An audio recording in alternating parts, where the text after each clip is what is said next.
Goodness is not what you think it is. It is not the shining light, the noble act, the divine gesture that lifts the world. Goodness in the hands of the naive is not a halo, but a leash. It binds you, not others.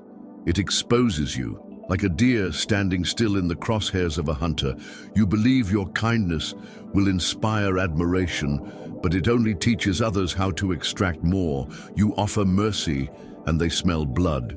You give, and they learn to expect. The one who kneels before virtue becomes the perfect victim, predictable, soft, defanged. History does not crown the good, it crucifies them.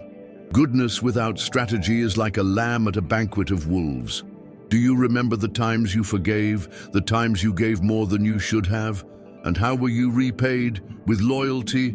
No, with hunger. Goodness is not currency, it is bait. Let me speak plainly. You were not rewarded for being kind. You were consumed. You were not cherished for your honesty. You were exposed. And the more generous you became, the more invisible you felt. That is not virtue. That is weakness pretending to be divine. Ask yourself, why do you wear this mask of goodness? To be loved, to be safe. The irony is this. The mask doesn't protect you. It mocks you. It tells the world you will not fight back. And predators smell that from miles away. Wake up. Shake the sleep of moral delusion. The crowd cheers for the good, yes, until the good are no longer useful. Then they cheer for your downfall. Tell me in the comments, have you ever felt punished for being too good? Have you seen how mercy becomes permission, how kindness becomes expectation? Share your story below. It's time to tear the mask and face the abyss. They told you goodness would protect you, that if you gave, you would be surrounded by love. But what they didn't tell you is this: love fades, but expectation never dies. Give once, and you're generous. Give twice, and you're generous again. But give a third time, a fourth, a fifth, and now you're obligated. The applause turns into silence, the gratitude into demand. No one claps for the sun rising in the morning, they just curse it when it rains. This is the cruel logic of generosity. It feeds the appetite of others while draining the lifeblood of the giver. And when you have nothing left to give, they don't thank you for what you gave. They blame you for what you no longer can. Do you understand now? You were never giving love. You were feeding dependence. You were building a throne for resentment. But Machiavelli saw through this long before you were born. He knew that virtue was a tool, not a home. He warned us, never confuse appearance with substance. Wear goodness like a cloak, not like skin, because once it seeps into your bones, once you believe your own performance, you are finished. You forgive not because it is noble, but because it strengthens your rule. You give not to win hearts, but to buy time. You show mercy only when it strikes fear in the hearts of those who might cross you. You must learn this or be consumed. The world does not reward the pure, it remembers the cunning. And the mask of virtue, when wielded with precision, can open doors that brute force never will. But forget that it is a mask and you become prey. Do you see it now? The good are not safe, they are sacrificed. You've seen it in your own life, haven't you? The friend who always says yes, who always gives, who always forgives. At first, admired, then expected, then ignored. The moment they say no, they are no longer kind, they are selfish. The moment they hesitate, they are accused of betrayal. This is the cost of predictable virtue. It breeds entitlement, and entitlement is a silent killer.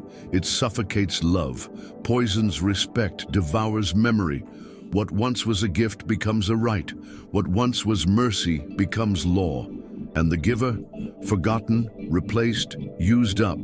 The truth is, the world doesn't want your goodness. It wants your function. And when that function ends, so do you. Ask yourself, who would remain if you stopped giving? Machiavelli's lesson cuts like steel. It is not the absence of goodness that destroys rulers. It is their addiction to it. He saw that the crowd does not reward mercy, it tests it. Does your forgiveness make you stronger or softer? Does your honesty disarm enemies or arm them? The world is a battlefield, not a chapel. And in war, a well-timed deception saves more lives than a prayer. You must choose. Do you want to be remembered as a saint who was slain or a strategist who endured? Because no one weeps long for the saint, but they kneel before the strategist. This is not a call to cruelty. It is a call to awaken, to wield goodness, not drown in it. Look at history with unclouded eyes. Julius Caesar spared his enemies, hoping for peace. They repaid him with knives. Richard II forgave the nobles who rose against him. They deposed him without hesitation. These men were not weak in power, but in virtue. They believed mercy would tame ambition. They thought forgiveness would breed loyalty. But they misunderstood the nature of hunger. Once a man tastes power, he does not stop at kindness. He devours it. This is the tragedy of the good. They expect gratitude where there is only instinct. They expect morality in a world driven by advantage. And so they are buried, praised for their nobility only after they've been destroyed by it. You don't need to rule a kingdom to feel this. The same pattern plays out in relationships, in offices, in families. The partner who always forgives betrayal becomes the partner who is betrayed again. The employee who never sets boundaries becomes the one everyone dumps their work on. The parent who never disciplines becomes the one resented for raising the ungrateful. Every time you choose goodness without calculation, you risk teaching others that you can be taken for granted. Do not mistake applause for loyalty. Do not confuse admiration with respect. The former is shallow. The latter must be earned and sometimes demanded. And if your goodness cannot draw a line, then it is not goodness. It is surrender in costume. There is a reason the mask exists. It is not cowardice to wear it. It is strategy. The world does not deal in truths. It trades in appearances. You can be kind in secret, honest in silence, merciful in solitude. But if you do not perform these things in the public square, no one will believe you. And worse, if you do perform them too often, too transparently, you become predictable. And predictability is death. Power thrives in mystery. Influence survives in ambiguity. The truly powerful are not those who show all their cards, but those who smile while hiding the blade. So wear the mask, but do not forget it is a mask. The day you confuse your performance for your identity, you are no longer a player. You are the fool. You've seen this illusion before. The leader who gives grand speeches about justice while silencing dissent behind closed doors. The philanthropist who donates in public but hoards behind the scenes. The friend who preaches loyalty while calculating their next advantage. They are not punished for their duplicity, they are praised. Why? Because they understand the mask. They understand that people don't want reality. They want reassurance. They want to believe in virtue more than they want to see it proven. So the mask, when worn well, becomes more powerful than truth itself. Machiavelli didn't teach us to be liars. He taught us to master perception, to use image as armor, to use illusion not to deceive but to survive. But there is a deeper danger, not in wearing the mask, but in falling in love with it. Many rulers, many lovers, many leaders begin their path pretending to be good. At first, it's a performance, a tactic, a show, but over time, repetition breeds belief. They start to think they are the mask, that their mercy is real, their kindness eternal, their honesty unshakable. And that is when the knife slips in, because the moment you believe in your own performance, you forget the rules of the stage. You let your guard down. You start forgiving enemies without price. You start revealing truths without shields. You begin to give not as strategy, but as reflex. That is when the world strikes, not because it hates you, but because you forgot how the game is played. Survivors, true survivors, never forget the difference. They know that mercy is a scalpel, not a lifestyle, that generosity is a weapon, not a virtue, that the image of goodness is a currency, and to spend it carelessly is to bankrupt your influence. They smile while negotiating terms of war.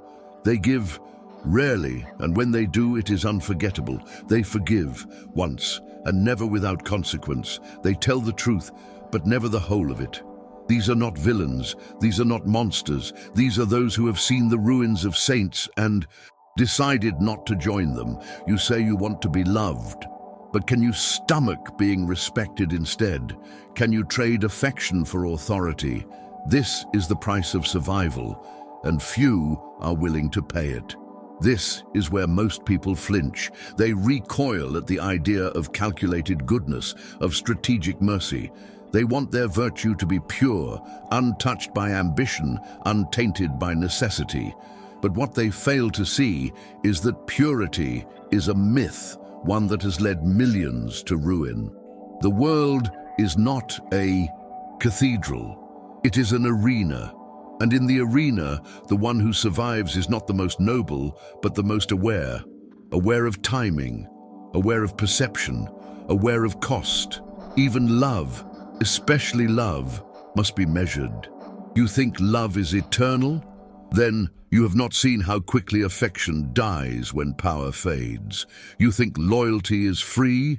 Then you've never had to buy it back with silence, fear, or favor.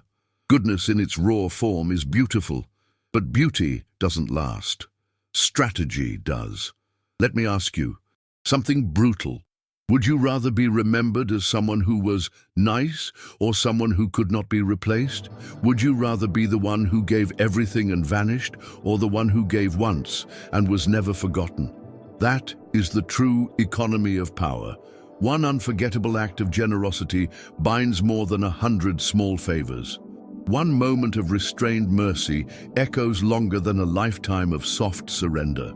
The wise do not waste their strength on constant approval. They invest it in moments that echo, in gestures that leave marks. So the next time your hand reaches to give, stop. Ask yourself, is this gift a bond or a burden? Is this mercy a strength or an exposure? If the answer weakens you, withhold it.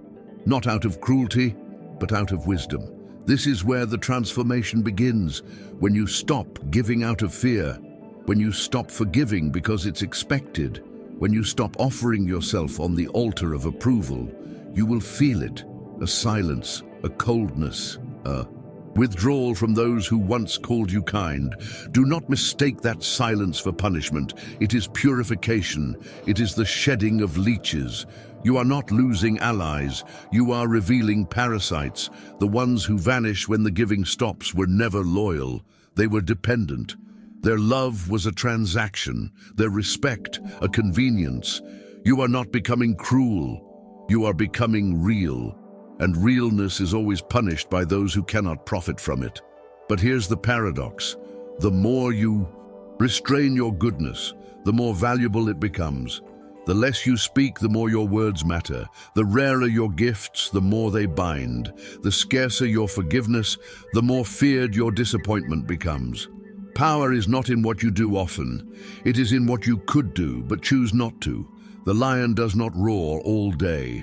The sword is not drawn without cause. You must become like that. A presence, not a performance. A force, not a fountain. Let your goodness be a blade kept in its sheath, sharp, gleaming, and known to exist. That knowledge alone will shape behavior far more than any open display of kindness ever could. You've seen what happens when goodness becomes routine. The parent who never says no raises children who grow to resent them. Not because they were harsh, but because they were too soft, too easy to manipulate, too afraid to enforce limits. The friend who is always available, always generous, always accommodating, eventually becomes invisible. Their presence is assumed, their help expected, and when they finally set a boundary, they are treated not with understanding, but with outrage. This is not love. This is addiction, and you, in your relentless kindness, became the drug. Do you see now why so many good people burn out, collapse, disappear? Not because they lacked love, but because they gave it away like water to the desert, and the desert never thanked them. Even mercy, the most sacred of virtues, becomes a poison when used without care. Mercy, when shown to those who do not fear you, invites rebellion.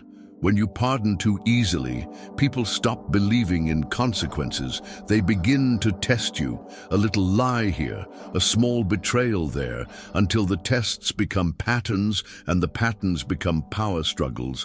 Mercy without strength is an open door to chaos. Machiavelli understood this. He did not hate mercy. He respected it, but only when it came with a shadow. Mercy that does not frighten is not mercy. It is permission. And permission in the wrong hands becomes a weapon against you. So the question is not, should I forgive? But will this forgiveness make me stronger or weaker? If weaker, then it is not mercy. It is surrender dressed in white. What the world rarely admits is this: fear works. Not hatred, not cruelty, not mindless violence, but measured fear. The kind that shapes behavior, enforces boundaries, and maintains order. Machiavelli was not advocating terror. He was revealing the anatomy of control. Love is fleeting. It depends on mood, on need, on emotion. But fear endures. It anchors itself in the mind. It makes people pause. It makes them calculate. A ruler who is feared may be cursed in secret, but he is obeyed in public. A leader who is loved will be celebrated until he says no. Then love turns cold. That's the thing about affection. It's conditional. It comes with strings. Cut one and the whole thing unravels. But fear holds. This isn't just for kings and emperors. You've seen it in classrooms, in boardrooms, even in your own home. The teacher who wants to be liked too much loses control. The manager who avoids confrontation ends up ruled by his employees. The parent who refuses to discipline is mocked by their own children. The hard truth is this: order is not built on affection. It is built on consequence. Without consequence, there is no respect. Without respect, there is no structure. And without structure, chaos reigns. You want to be loved? Fine, but make sure your love has edges. Make sure your kindness comes with gravity. Otherwise, it will be ignored, or worse, it will be used against you until your love becomes your ruin. This is why the wise rule not with cruelty, but with clarity. They punish rarely, but when they do, it is swift and absolute. Not to spread fear, but to anchor respect. The message is simple: disobedience has a cost. And that cost is not theoretical, it is real. That is what most good people cannot stomach. They flinch at the idea of being feared, but what they fail to see is that without fear, their goodness is hollow. No one listens to the merciful who cannot also strike. No one follows the kind who cannot also command. Machiavelli taught us the balance. Be feared, yes, but never hated. Show strength, but do not tip into cruelty. Let your mercy feel like a gift from someone who could have crushed, but chose not to. That is where loyalty is born, not from love, from awe. And here's the dark twist. People want this, they crave it. Not the chaos of cruelty, but the order of controlled strength. They want a leader, a parent, a partner who knows when to say no, who draws the line, who protects the boundaries. It comforts them, it anchors them. Deep down, they don't trust endless forgiveness. They don't believe in unconditional love. They respect power that is kind, but only because it doesn't have to be. That's what makes it real. A man who can destroy but chooses not to is a god. A man who cannot destroy and begs for peace is a beggar. The world does not admire helpless virtue. It admires restrained power. And if your goodness is not restrained power, it is not goodness. It is weakness waiting to be exposed. Most people don't want to hear this. They want their virtue to be sacred, untouchable, divine. But Machiavelli drags it into the dirt and makes it real. He says, "What use is goodness if it leads to your downfall? What use is honesty if it arms your enemies? What use is mercy if it undermines your authority?" These are not the questions of a cynic, they are the questions of a survivor, because history does not honor intentions, it honors results. The ruler who tells noble lies to preserve peace will be remembered as wise. The leader who chooses cruelty once to prevent chaos forever will be remembered as strong. But the one who clings to morality while the kingdom burns will be remembered as a fool. Your legacy is not built by your values. It is built by what your values protect. And if they protect nothing, they are worthless. You've seen this in your own life. The person who refuses to walk away from a toxic relationship because they want to be good. The employee who refuses to say no because they want to be helpful. The friend who stays silent in the face of betrayal because they want to be forgiving. And what happens to them? They are drained, broken, disrespected, forgotten. This is not goodness. This is martyrdom disguised as virtue, and it solves nothing. You are not here to bleed for the comfort of others. You are not here to be sacrificed on the altar of politeness. You are here to endure, to build, to protect. And sometimes that means choosing the hard thing.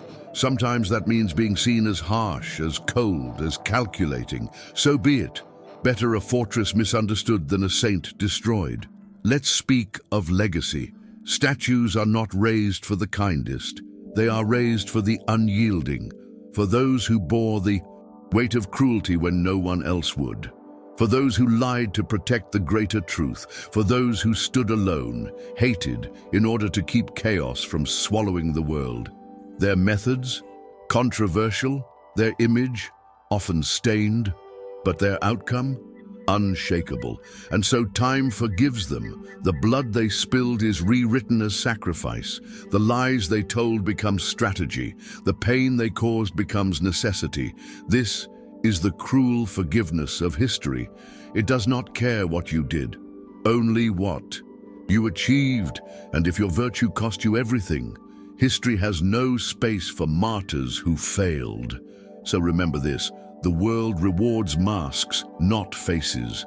You may be kind, generous, merciful in truth, but unless you appear that way, no one will see it. And if you appear that way without being strong beneath it, they will devour you. This is the cruel balance you must master. Appear virtuous, act strategically, feel deeply, but move decisively. Let your kindness be a rumor, your generosity an event, your mercy a rare eclipse. Make people wonder if it's real. Let them fear the absence of it. That is power. That is survival. That is the only way to wear the mask without being destroyed by it. Because in the end, the world is not ruled by those who are truly good, but by those who are believed to be. Think of how many times you've been betrayed, not by enemies, but by your own expectations. You believed kindness would be returned. You believed honesty would be respected. You believed loyalty would be matched. And every time you were wrong, not because the world is evil, but because it is indifferent. It does not care for your virtue unless your virtue comes wrapped in strength. This is the bitter lesson. When you are too good, the world becomes too comfortable. People push, they test, they take, they wait for you to break. And when you finally do, they act surprised. You've changed, they say.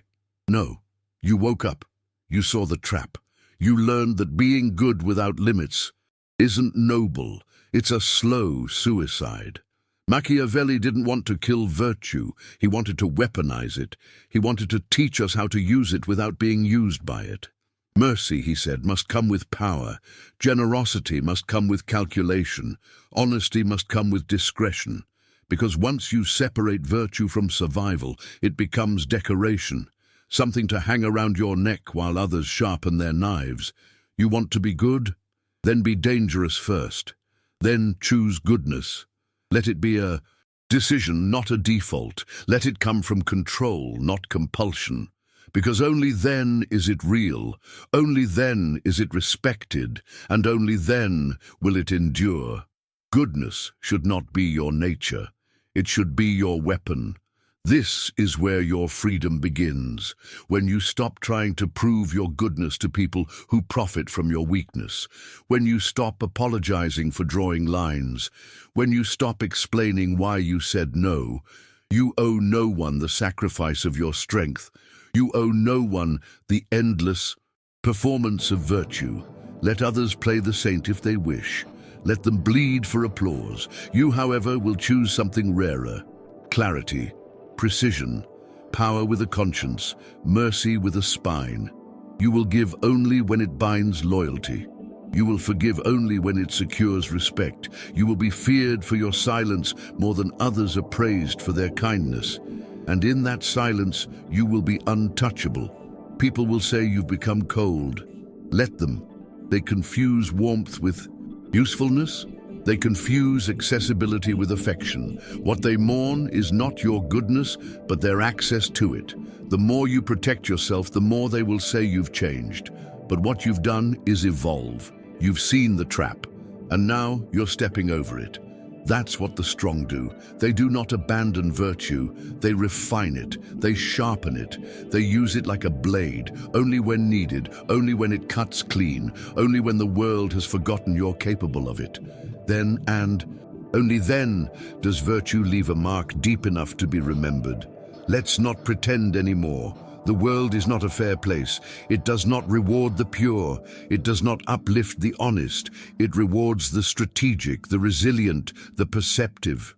If you want to survive in leadership, in love, in legacy, you must learn to play the game, not with cruelty, but with consciousness, not with lies, but with masks. Not with domination, but with precision. Appear kind, but be calculating. Speak of loyalty, but test it. Show mercy, but never twice to the same betrayal. You are not here to be consumed. You are here to outlast. And to outlast, you must stop living for applause. Applause is fleeting. Fear is remembered. Respect is earned in silence. And loyalty, real loyalty, comes not from constant giving, but from selective power. So ask yourself now, when was the last time your kindness cost you? When was the last time your honesty armed someone else? When was the last time you gave and they simply wanted more? That is your warning, that is your map. Machiavelli didn't hand you darkness, he handed you armor. He didn't demand cruelty, he demanded awareness. Because goodness without awareness is not virtue. It's bait. It's a flag on a battlefield. It's a target painted on your back. But goodness used with awareness, that is strategy. That is sovereignty. That is the kind of virtue that survives. So stop being good for the sake of being good. Start being good like a sword, hidden, sharp, and drawn only when it matters. Here's the final truth. The world does not care who you are inside. It cares what you project. Your heart can be noble, your mind honest, your soul generous. But if your image is weak, you will be dismissed, forgotten, crushed. That is why the mask matters. Not because it hides the truth, but because it protects it. Behind the mask, you can be soft without being broken. You can be forgiving without being exploited. You can love without being devoured. The mask is not a lie. It is a shield. Wear it well and you can move through the world untouched. Let it slip and the wolves will smell blood. Never confuse being known with being safe. Some truths are too expensive to show. Some virtues too powerful to display. So now you must choose, not whether to be good, but whether to be smart about it. Will you wear your virtue like armor or like a shroud? Will you give until you're empty, or give in a way that echoes forever?